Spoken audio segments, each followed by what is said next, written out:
ക്രിസ്തുവിൽ പ്രിയരെ, വചനയാത്രയിലേക്ക് സ്വാഗതം. ഇന്നത്തെ വിചിന്തന വിഷയം വിശുദ്ധ യോഹന്നാൻ്റെ സുവിശേഷം 7-ാം അധ്യായം 40 മുതൽ 52 വരെയുള്ള യേശുവിനെക്കുറിച്ചുള്ള ഭിന്നാഭിപ്രായങ്ങളാണ്. ഈ തപസ്സുകാലത്ത് യേശുവിനെക്കുറിച്ചുള്ള എല്ലാ ഭിന്നാഭിപ്രായങ്ങളും മാറ്റി ക്രിസ്തു വിശ്വാസത്തിൽ ആഴപ്പെടുവാനും തപസ്സുകാല അനുഷ്ഠാനങ്ങൾ ത്യാഗപൂർവവും ഭക്തിപൂർവവും നിർവഹിക്കുവാൻ നമ്മെ ക്ഷണിക്കുന്നു.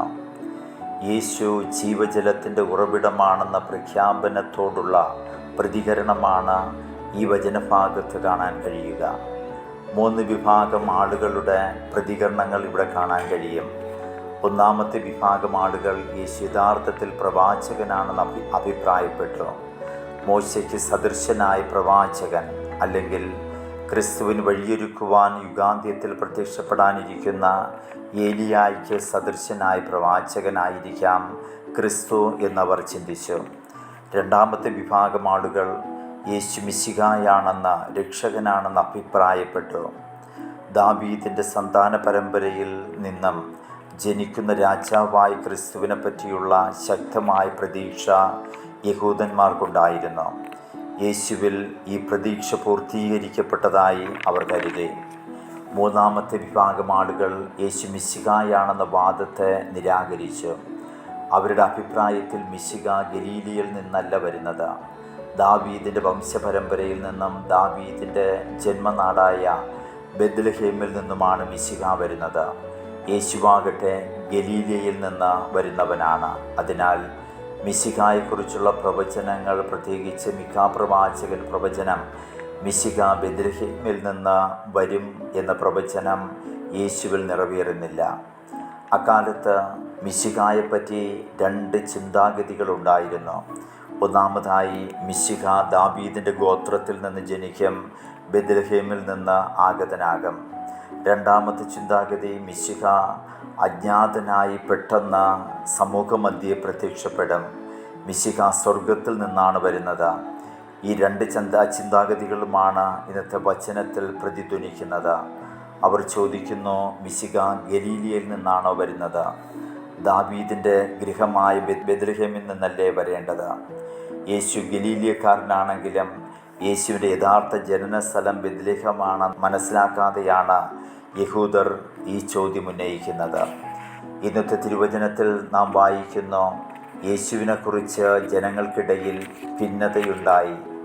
ഈ ഭിന്നതയാണ് വിശുദ്ധ യോഹന്നാൻ്റെ വീക്ഷണത്തിൽ വിധി എന്ന് പറയുന്നത്. യേശുവിൻ്റെ സാന്നിധ്യത്തിൽ അവിടുത്തെ വ്യക്തിത്വത്തെക്കുറിച്ചും അവിടുത്തെ സ്വീകരിക്കണമോ തിരസ്കരിക്കണമോ എന്നതിനെപ്പറ്റി മനുഷ്യരെടുക്കുന്ന തീരുമാനമാണ് വിധി. ചിലർ യേശുവിനെ സ്വീകരിക്കുകയും വിശ്വാസത്തിലേക്ക് വരികയും ചെയ്യുന്നു. മറ്റു ചിലർ യേശുവിനെ തിരസ്കരിച്ച് നിത്യജീവനിൽ നിന്ന് അകന്നു പോകുന്നു.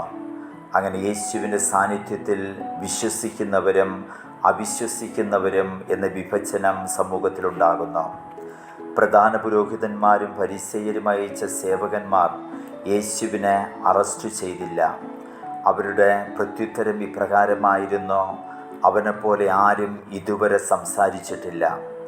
യേശുവിൻ്റെ പ്രബോധനങ്ങളും പ്രഭാഷണങ്ങളും അവരുടെ ഹൃദയങ്ങളിൽ ചലനമുണ്ടാക്കി. യേശുവിൻ്റെ വചനങ്ങളുടെ ശക്തി അവർ അനുഭവിച്ചറിഞ്ഞു. ഫരിസേയർ അതിൽ ക്ഷുഭിതരാകുന്നു.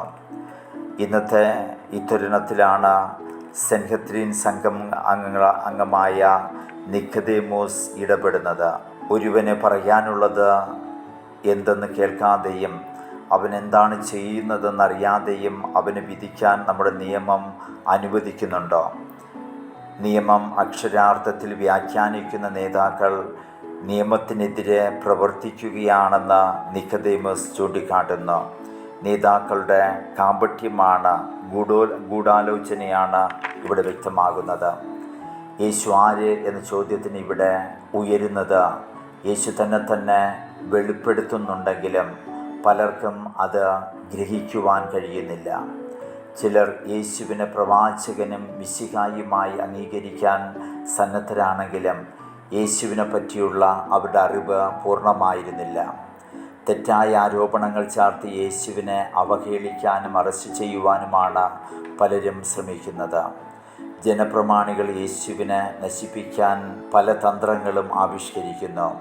എന്നാൽ യേശുവിൻ്റെ വചനങ്ങളും വെളിപ്പെടുത്തലുകളും അനേകരെ ആകർഷിക്കുന്നു. പലരും യേശുവിൽ ആകൃഷ്ടരായി യേശുവിനെ അനുഗമിക്കുന്നു. അറസ്റ്റ് ചെയ്യുവാനുള്ള ഉദ്യമത്തിൽ നിന്ന് പിന്മാറുകയും ചെയ്യുന്നു. യേശു പ്രവാചകനോ മിശിഹായോ മാത്രമല്ല, അവിടുന്ന് ദൈവത്തിൽ നിന്നോ വന്നവനും സത്തയിൽ ദൈവത്തോട് സമനുമായ ദൈവപുത്രനാണെന്ന് അംഗീകരിക്കുമ്പോഴാണ് നാം യഥാർത്ഥത്തിൽ യേശുവിനെ അറിയുന്നത്. ഈ അറിവാണ് വിശ്വാസത്തിലേക്ക് നയിക്കുന്നത്. ഈ തപസ്സുകാലത്ത് യേശുവിനെ കുറിച്ചുള്ള യഥാർത്ഥ അറിവിലൂടെ വിശ്വാസത്തിൽ ആഴപ്പെടാൻ നമ്മെ ഇന്നത്തെ തിരുവചനം ക്ഷണിക്കുന്നു. ദൈവം നമ്മെ അനുഗ്രഹിക്കട്ടെ.